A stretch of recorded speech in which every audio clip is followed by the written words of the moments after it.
I don't think you can lead except you master delegation. Otherwise, you want to die. That's one. Two, it's immatured leaders who hold on to everything. And it also shows the weakness of the team you have built.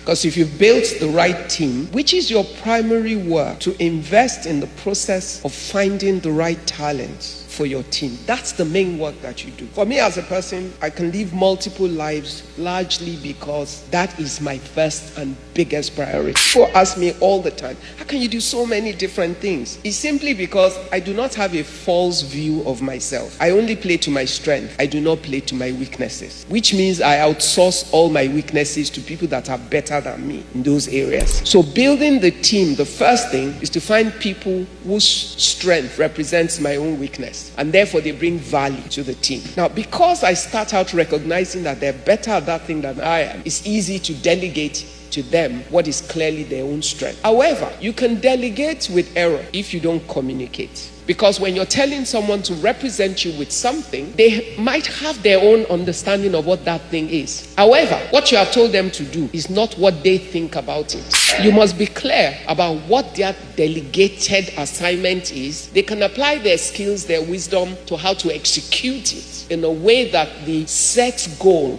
and target and clearly defined goals and deliverables are what you get out of it. Because, like the question said, you are still accountable for it. So what you know you are accountable for at the end is what you build into the task that you give to the person with clear deliverables. Once you do that with all the different components of your delegated authority, at the end, obviously the one thing you also don't give up is when you delegate, you must have the helicopter view of things, which means you don't just disappear and walk away. You must have a communication line that allows you to, like, oh yeah, you're doing right, why don't you think about this? You let them take the decision, but you sometimes guide them because there's a reason you're the leader. There's something you know more than them, and the picture of the assignment, you have the whole picture. And when you have delegated authorities, in some cases they understand the full picture. In many cases they understand deeper their own specific, but you have the overall assignment,